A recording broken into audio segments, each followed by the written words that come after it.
El arte del Renacimiento tuvo su origen en Italia, donde la arquitectura, escultura y pintura iniciaron ya en el siglo XV la búsqueda de un arte nuevo. Europa vivía entonces el final de la Edad Media, y no fue hasta bien entrado el siglo XVI cuando los países más vinculados a Italia por razones geográficas, económicas y políticas empezaron a asimilar los conceptos y formas renacentistas. Es esta una etapa coyuntural en la que viven y conviven dos lenguajes artísticos diferentes, el gótico tardío y el renacentista, cuya mezcla y proporción dan al siglo XVI un horizonte estético de muy distinto perfil. El nuevo arte de tendencia idealista no fue sino la expresión plástica de un fenómeno más amplio y profundo que se conoce bajo el nombre de humanismo. Este, sobre una base racionalista, abandonó el dogmatismo escolástico propio de la Edad Media, alumbrando un nuevo universo donde el optimismo generado por el conocimiento se vio ampliamente recompensado por una serie de descubrimientos que van desde la imprenta hasta la redondez de la Tierra. El humanismo impulsó la ciencia moderna, afectando a la sociedad toda, a la política, a la religión, a la literatura, al comercio, al derecho, a las artes, en suma, a la concepción general del hombre, que como en la antigüedad clásica se erigió de nuevo en medida de todas las cosas.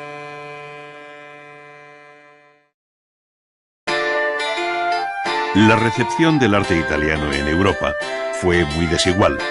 siendo España y Francia, en este orden, los dos países que hoy pueden ofrecer una mayor vinculación con lo italiano, no solo porque ambos son los más próximos a Italia,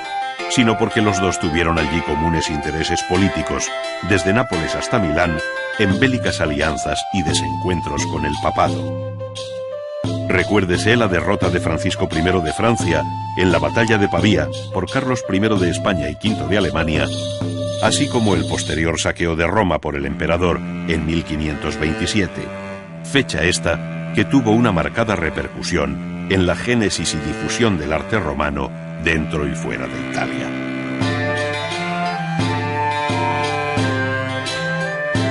La presencia del arte italiano en Francia fue alentada por el mismo monarca Francisco I, y su interés por vincularlo a la corte quedó patente en la invitación real a Leonardo da Vinci,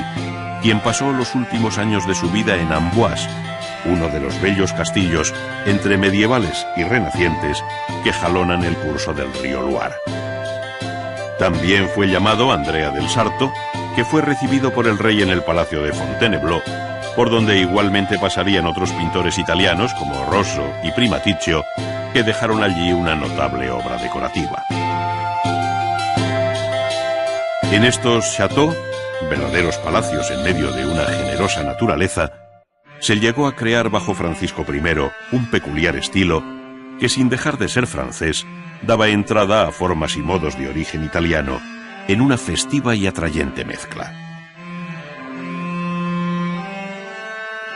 Más grave resulta el planteamiento del Palacio Real del Louvre, en París, cuyo inacabado proyecto de Lescot sirvió de referencia a las sucesivas ampliaciones hasta su definitiva terminación en el siglo XVII. Su fachada, animada por una elegante superposición de órdenes clásicos a la italiana, es de un refinamiento extremo, a cuyo efecto contribuyeron eficazmente los excelentes relieves de Jean Goujon, uno de los maestros más sobresalientes de la escultura renacentista en Francia.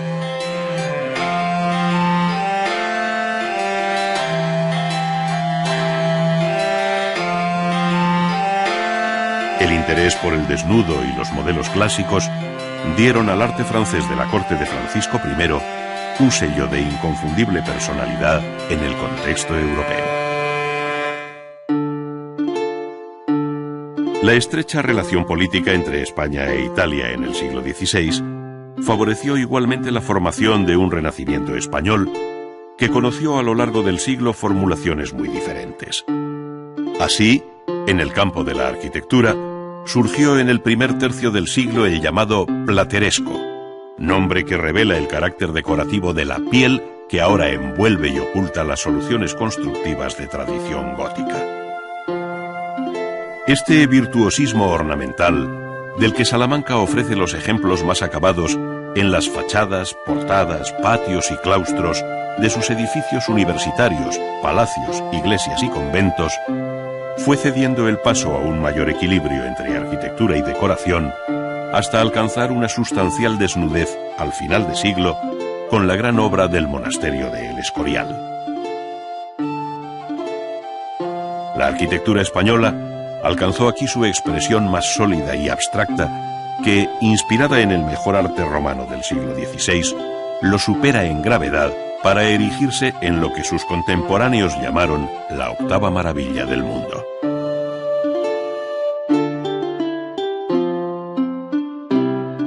Aquella centuria fue especialmente fecunda para la historia y el arte español, a la sombra de los reyes católicos, del emperador Carlos V y de Felipe II. Fue sin duda el siglo de oro de la arquitectura, donde obras como el Palacio Granadino de Carlos V en la Alhambra, las catedrales de Granada y Jaén, las universidades de Salamanca y Alcalá, y un largo etcétera, enlazarían con la nueva arquitectura que nace en las Antillas o en México al otro lado del Atlántico.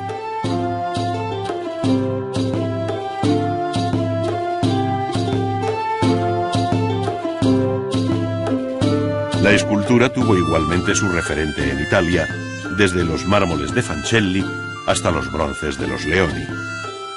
Pero lo que mejor refleja el carácter de la escultura española es la talla en madera ricamente policromada, en la que perdura un aliento medieval. Algunos de los más relevantes escultores, como Diego de Siloé y Alonso Berruguete, llegaron a estar en Italia, aportando el primero un equilibrio y belleza formal propia del pleno Renacimiento, mientras que el segundo se hizo eco de todo lo gestual y expresivo que aportó el manierismo. Entre quienes mejor entendieron las posibilidades formales de la madera, se encuentra Juan de Juní, que venido de Francia, contribuyó a hacer de Valladolid la cabeza de la Escuela Castellana de Imaginería.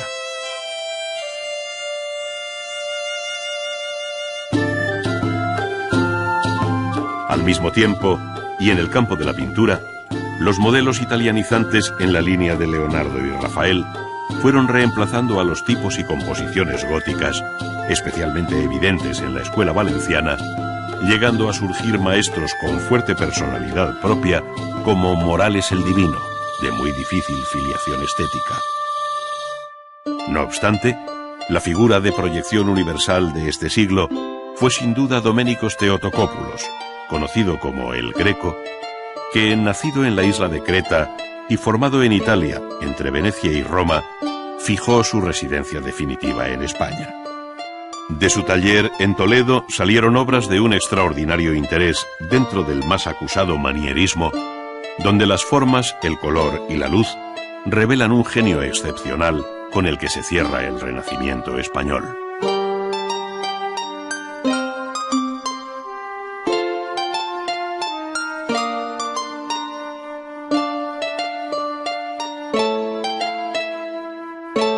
Otros países, como Alemania e Inglaterra, participaron del Renacimiento italiano de muy distinto modo, pues la honda raíz medieval de su arte y el alejamiento geográfico de las fuentes clásicas mediterráneas retrasaron mucho su incorporación a la nueva estética. Sin embargo, hombres como Durero, grabador genial y excelente pintor, sentaron las bases de un renacimiento propio, germánico, donde el realismo expresionista se amalgama con un cierto ideal de belleza de pozo italiano. A estas cuestiones de índole estética deben unirse otras de carácter político y religioso, que explicarían mejor aún el sentido de las pinturas de Grünewald, Holbein o Cranach en tierras donde germinó la semilla protestante.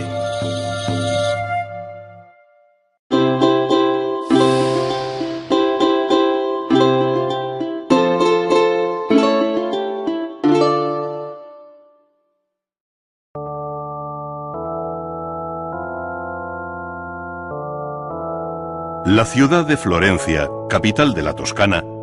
fue testigo en la primera mitad del siglo XV del nacimiento de un arte nuevo que en el campo de la arquitectura contó con el temprano genio de Filippo Brunelleschi. A él se debe el prodigio de la construcción de una gran cúpula sobre el cráter que hasta entonces ofrecía el crucero de la Catedral de Santa María del Fiore y que nadie había sido capaz de cubrir hasta entonces. Brunelleschi, heredero de la gran tradición constructiva medieval, logró aquí una de las imágenes más representativas del Renacimiento, la de la cúpula con linterna. Tras un conocido concurso, e inspirándose en la solución vista en la bóveda del Panteón de Roma, con arcos meridianos y anillos paralelos, Brunelleschi supo resolver la dificultad de elevar una cúpula sobre lo ya construido sin necesidad de reforzar la base de apoyo,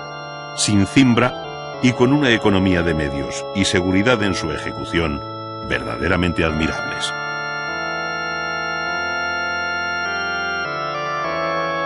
La gran luz de su vano, en torno a los 42 metros, quedaría como uno de los límites a los que ha llegado la historia de la construcción. El resultado final fue el de una cúpula de paños con perfil apuntado y construida en piedra y ladrillo, formada por dos hojas de diferente sección, la que se ve desde el interior de la catedral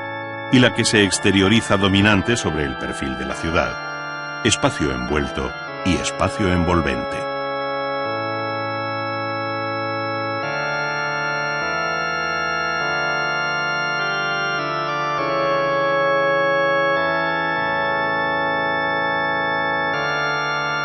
Además de la cúpula de la catedral, la ciudad de Florencia debe a Brunelleschi obras tan singulares como la capilla Pazzi, el Hospital de los Inocentes o las iglesias de San Lorenzo y Santo Espíritu, ambas concebidas como una basílica de 3 naves y cubiertas planas, donde la columna recuperó su acepción clásica en lo que a orden y proporción se refiere.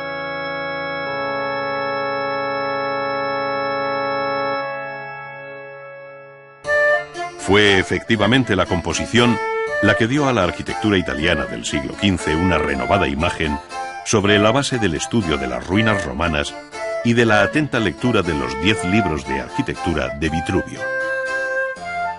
El redescubrimiento de este viejo texto latino resucitó el mundo de las proporciones y de los órdenes clásicos, despertando una verdadera curiosidad y pasión por la exégesis de aquel texto que parecía encerrar todos los secretos de la belleza de la arquitectura clásica. La proporción de la figura humana descrita por Vitruvio en la época del emperador Augusto y universalmente conocida a través del célebre dibujo de Leonardo da Vinci puede dar una idea de la importancia de aquel texto del siglo I dentro del humanismo renacentista. Vitruvio, haciéndose eco del principio de simetría griego, esto es, la relación de las partes entre sí y de estas con el todo, hizo del cuerpo humano el canon o medida ideal de la arquitectura.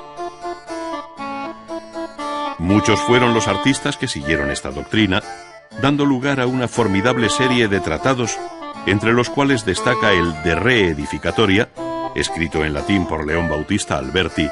dividido en 10 libros, como el de Vitruvio, y publicado en Florencia en 1485, pocos años después de su muerte.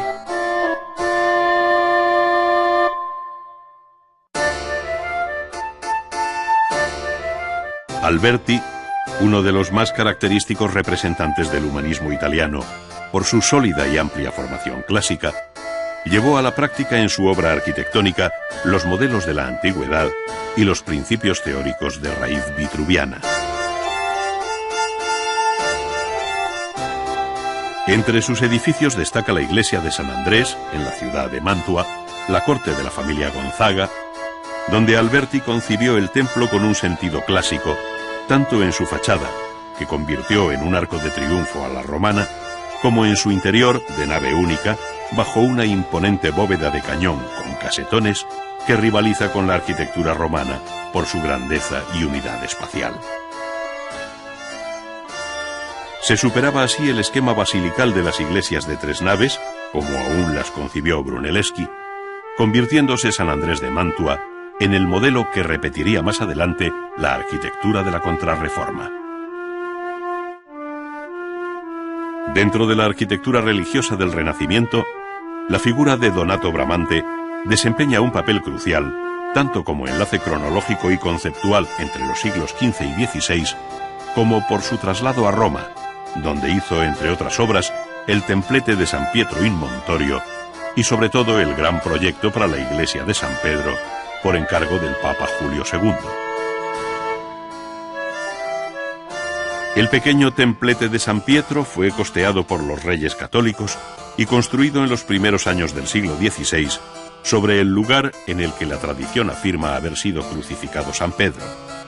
Actualmente se encuentra en uno de los patios de la Academia Española en Roma, pero el proyecto inicial contemplaba su inclusión en un patio circular y columnado rodeándolo. Su planta circular, como los viejos templos romanos dedicados a Vesta, el orden dórico, igualmente romano, y la cúpula sobre tambor, hicieron de este edificio un ejemplo perfecto de la organización centralizada a la que aspiró la arquitectura del Renacimiento. El buscado equilibrio y armonía entre planta, alzados y volúmenes lo llevó Bramante a su más alta expresión en el proyecto inicial de San Pedro del Vaticano, que resumidamente puede describirse como un templo de cruz griega inscrita en un cuadrado, con una gran cúpula central y 4 menores de acompañamiento, a todo lo cual se suman 4 esbeltas torres angulares. Este esquema contaba con antecedentes en algunas obras del siglo XV y en ideas de Leonardo, con quien Bramante coincidió en Milán, dejando también una significativa descendencia en el siglo XVI, como pueda ser la iglesia de Santa María de la Consolación en Todi.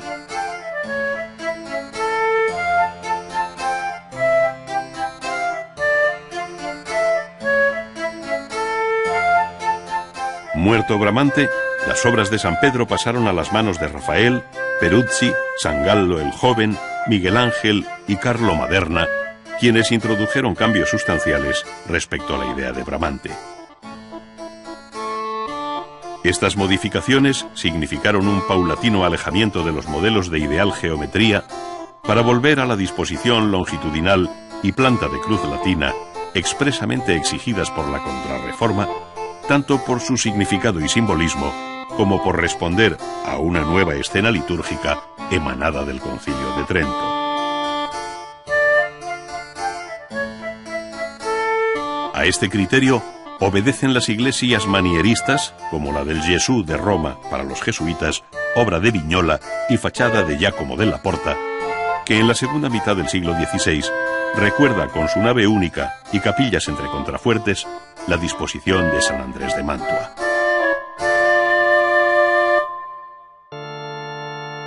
Fuera de Roma, las iglesias manieristas de mayor personalidad son las que Palladio proyectó en Venecia, con 1 o 3 naves de marcado desarrollo longitudinal, donde además del riguroso clasicismo de su estilo, interesa como novedad el tratamiento de la cabecera en la que se sitúa el coro. Así sucede tanto en la iglesia monástica de San Giorgio Maggiore como en el templo votivo del Redentor.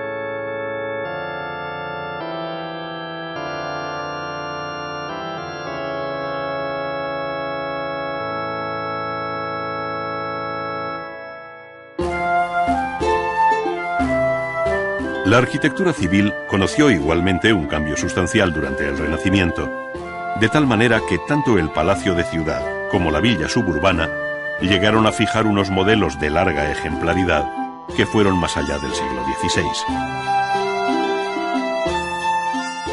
Tal sucede con los viejos palacios florentinos de los Pitti, Rucellai, Strozzi, Medici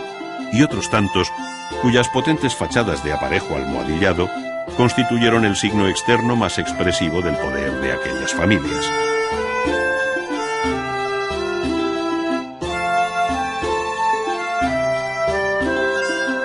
Los palacios de Roma buscaron su propia imagen, que sin duda culminó en el Palacio Farnesio, mandado construir por el cardenal Alejandro Farnesio, futuro Papa Paulo III.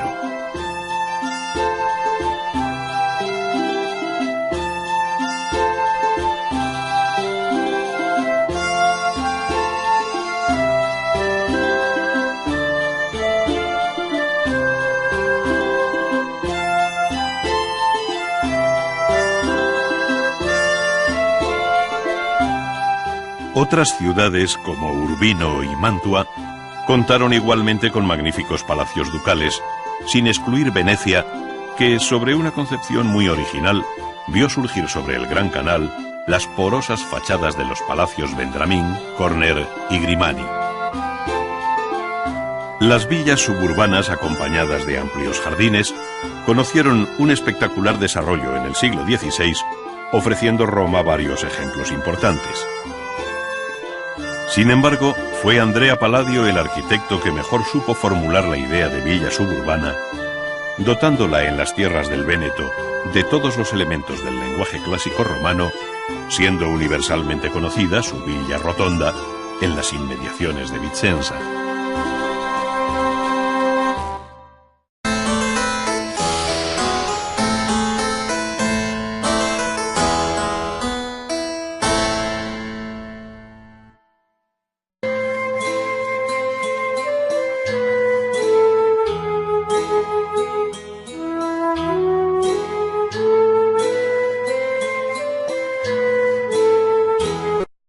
En 1527,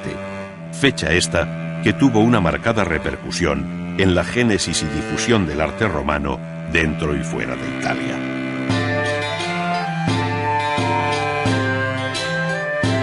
La presencia del arte italiano en Francia fue alentada por el mismo monarca Francisco I, y su interés por vincularlo a la corte quedó patente en la invitación real a Leonardo da Vinci, quien pasó los últimos años de su vida en Amboise, uno de los bellos castillos entre medievales y renacientes que jalonan el curso. Por el conocimiento, se vio ampliamente recompensado por una serie de descubrimientos que van desde la imprenta hasta la redondez de la tierra. El humanismo impulsó la ciencia moderna, afectando a la sociedad toda, a la política, a la religión, a la literatura, al comercio, al derecho, a las artes, en suma, a la concepción general del hombre, que como en la antigüedad clásica se erigió de nuevo en medida de todas las cosas.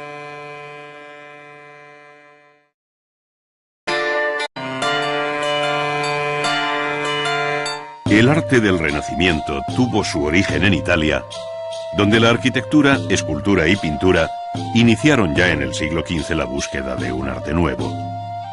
Europa vivía entonces el final de la Edad Media, y no fue hasta bien entrado el siglo XVI cuando los países más vinculados a Italia por razones geográficas, económicas y políticas empezaron a asimilar los conceptos y formas renacentistas. Es esta una etapa coyuntural en la que viven y conviven dos lenguajes artísticos diferentes,